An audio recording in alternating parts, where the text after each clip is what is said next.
Nuk do të harxhoni më lek. Llumi i kafes ju shpëtoni jetën. Kafeja është një nga pijet më të konsumuara në botë sipas statistikave të fundit.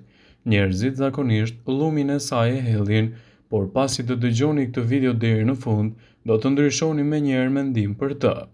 Llumi i kafes ka shumë përdorime praktike si në shtëpi ashtu dhe në kopësht. Madje mund të ndihmojë edhe në shëndetin tuaj të lëkurës, citojnë ekspertët. Në këtë video, sipas Brightside, do të lëndisim disa nga përfitimet kryesore të cilat do t'i merrni nga përdorimi i llumit të kafes. Ajo mund të përdoret si plerues i kopshtit tuaj. Ata që kanë në kopësht, por edhe ata që kanë në balkonin e tyre të mbushura me vazo me lule, para se të fillojmë, bëni një like videos dhe ju lutem klikoni subscribe, do të na ndihmonit shumë. E dini që pleu jo gjithmonë është i pasur me vlerat e nevojshme për të rritur bimët. Për më tepër, bimët që ju keni mbjell i thithin të gjitha këto vlera, duke lënë pleun të zbrazët dhe llumi i kafes përmban disa nga mineralet kryesore që nevojiten për rritjen e bimëve, siç mund të jenë për shembull nitrogjeni, kalciumi, kaliumi, gjithashtu hekuri, fosfori dhe magnezi.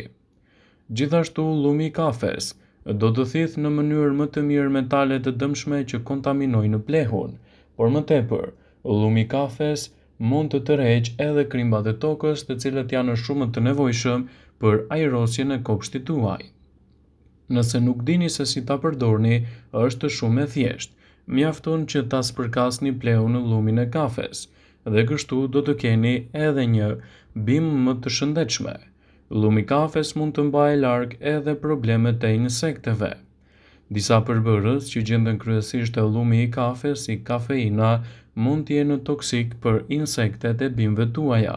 Për këtë arsye mund të përdorni llumin e kafes për të larguar insektet e bezdisshme, si dhe mushkonjat ose miza të ndryshme. Ekspertët këshillojnë që të spërkasni oborin tuaj me këtë përbërje ose ta lini për disa minuta enën e mbushur me llumin e kafes në dritare. Nëse doni të mbani larg kërmit nga bimët tuaja, ju sugjerojmë të spërkasni rreth kërcellit të tyre llumin e kafes. Kjo nuk do t'i lejojë që ato të ngjiten nëpër degët e bimëve tuaja. Llumi i kafes do të neutralizojë aromat e këqija. Arrin të neutralizojë aroma të ndryshme duke ju mundësuar që të mos ju mpihet nuhatja juaj. Këtë rol llumi i kafes e realizon përmes nitrogjenit, i cili do të eliminojë aromat e forta. Ju mund të vendosni një gotë me llumin e kafes në frigoriferin tuaj dhe kështu do të largoni të gjitha aromat e forta dhe papastërtitë që shkaktojnë erë të keqe. Gjithashtu mund të mbushni një çorape me llumin e kafes dhe pasi e keni tharë mirë, ta vendosni atë në këpucë, në çantat e palestrës, në dollapet kur mbani rrobat ose në makinë. Madje edhe mund të lani duart me të, pasi që mund të ketë larguar me lehtësi erën e hudhrës ose të peshkut nga gatimet. Në përbërje natyrale mund të përdorni edhe llumin e kafes kundër papastërtive. Llumi i kafes, duke qenë i ashpër, ndihmon në pastrimin e sipërfaqeve të ndryshme. Përveç se pastron ato dhe dizinfekton në saj të vlerave antibakteriale që kanë, sugjerohet se ju mund të përdorni llumin e kafes për të pastruar lavamanin, sobën, madje edhe enët e gatimit. Por sigurohuni që t'i shplani me ujë të bollshëm dhe pasi t'i keni përdorur, t'i trajtoni ato si duhet. Trajtonë rrafët e erët poshtë syve. Lëkura afër syve është vendi i parë kur shfaqen gjithashtu edhe shenjat e para të plakjes. Shumë faktorë ndikojnë në formimin e rrafëve të zi poshtë syve, përfshirë këtu qarkullimin e pamjaftueshëm të gjakut. Llumi i kafes është një prej zgjedhjeve premtuese pasi është e pasur me antioksidant dhe kafeinë. Ajo mund të ulë gjithashtu dhe inflamacionin e intjeve. Përmes antioksidantëve, llumi i kafes lufton radikalet e lira dhe parandalon krijimin e rrullave. Mjafton vetëm të shtoni pak ujë dhe pak vaj ulliri në llumin e kafes, duke formuar kështu një pastë. Aplikoni atë në zonat poshtë syve dhe e lini për 10 minuta përpara se ta shplani. Mund ta përsërisni këtë procedurë çdo ditë dhe rezultatet që do të merrni në fund do të jenë mbreslëndse dhe do të lehtësojnë në shqetësimet tuaja. Llumi i kafes është një zgjedhje shumë e mirë që mund t'ju vijë në ndihmë, sidomos në një sër procesesh të cilat kërkojnë edhe trajtime më të specializuara. Gjithashtu, atë mund ta përdorni edhe si peeling për lëkurën. Dihet se llumi i kafes është i mirë për lëkurën, thjesht përzjeni me pak vaj ulliri dhe vaj portokalli dhe para çdo dushi aplikojeni atë në lëkurë. Përveç se ndihmon lëkurën të qëndrojë edhe më e shëndetshme, do të normalizojë edhe qarkullimin e gjakut që do ta aktivizojë më mirë. Llumi i kafes mund të përdoret për të larguar aromat e këqija të dollapit. Vendosni një lugë çaji me lum kafeje të thatë në një qese. E vendosni në hapësirat ku mbani rrobat tuaja dhe kështu do të shmangni erërat e rënda që rrobat mund të krijojnë si pasojë e mos lëvizjes së tyre për një kohë të gjatë. Kafeja është një nga pijet më të konsumuara në botë sipas statistikave të fundit. Njerëzit zakonisht llumin e saj e hedhin, por pasi të dëgjoni këtë video deri në fund, nuk do të mendoheni dy herë.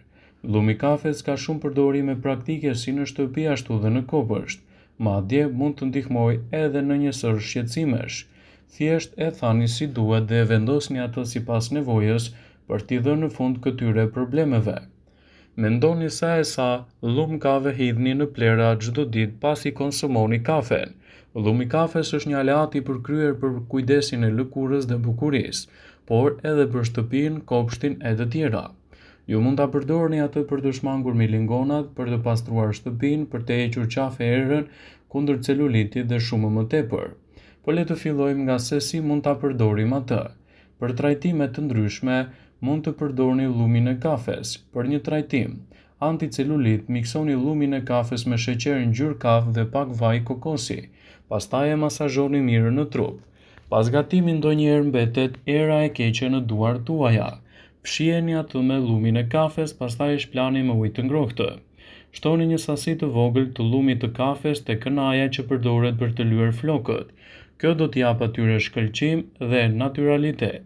Për të pastruar trupin, përzieni pak vaj ulliri me llumin e kafes dhe masazhoni lëkurën. Me llumin e kafes mund të realizoni një maskë të mirë për fytyrën tuaj. Ajo do ta mbajë lëkurën më të butë. Përbërësit që ju duhen në realizimin e kësaj recete janë 2 lugë lum kafeje, 2 lugë plur kakao, 2 lugë qumësht ose kos dhe 1 lugë gjelle mjaltë. Aplikoni maskën në fytyrë të lagur dhe masazhoni mirë. E lini të veprojë për 20 minuta. Vendosni llumin e kafes në zonën ku doni të largoni milingonat. Është një metodë efikase që funksionon. Mund të hiqni aromat e këqija të frigoriferit duke vendosur një tas me plur kafeje dhe ta lini aty për 2 ditë. Metoda të njëjta mund t'i përdorni edhe për këpucët dhe gjithashtu rezultatet që do të merrni në fund do të jenë mbreslënse. Kafeja është një nga pijet më të konsumuara në botë, por llumi i saj mund të ofrojë shumë përfitime. Atë mund ta përdorni gjithashtu edhe si një mjet pastrimi. Nëse enët ju janë në bërë shumë të palara, llumi i kafes do të zgjidhë këtë problem. Fërkoheni në një enë të cilën dëshironi ta pastroni, por kujdes që të mos thithë shumë ngjyrë. Gjithashtu nëse dëshironi që mobiljet prej drurit të shkëlqejnë si në ditën e parë që i keni bler, atëherë përzieni llumin e kafes me ujë, lyeni mobiljet dhe e lini të veprojë disa çaste. Pastaj e fshini me një copë të pastër. Llumi i kafes mund të përdoret gjithashtu si një maskë ideale për fytyrën. Fërkoni llumin e kafes në flok përpara se të hidhni shampo dhe e lini të qëndrojë ashtu derisa të lani atë me ujë. Për flokët bjond nuk këshillohet, ndërsa për burrunet mund të jetë një trajtim vërtet efektiv. Flokët do t'i keni plot shkëlqim dhe gjithashtu do të mbani larg papastërtitë e tyre. Llumin e kafes mund ta përdorni edhe kundër insekteve. Duke e vendosur llumin e kafes në ambientet e shtëpisë suaj, kryesisht në pjesën e dritareve ose në të gjitha pjesët ku janë të hapura, insektet do të qëndrojnë larg nga ambientet tuaja. Kjo për shkak se llumi i kafes do t'i mbajë ato larg për shkak të aromës dhe ekspertët këshillojnë këtë si një mënyrë trajtimi efikase në kursimin e parave, por mbi të gjitha duke mbrojtur edhe shëndetin tuaj nga kimikatet e ndryshme që mund të lëshojnë në solucionet për largimin e insekteve. Vëmendje, ju bëjmë dije se informacionet në këtë video kanë për qëllim që të plotësojnë, të mos e zëvendësojnë këshillat e mjekut tuaj ose të ofruesit të kujdesit tuaj shëndetësor. dhe nuk ka në përqëllim që të mbulojë në të gjitha përdorimet e mundshme, masat paraprake, ndërveprimet ose dhe efektet e tyre negative për shëndetin tuaj. Pasi ta dëgjonit këtë video, do ju ftoja t'i bënit like dhe ta shpërndanit atë në profilin tuaj në mënyrë që të informohen dhe miqtë tuaj.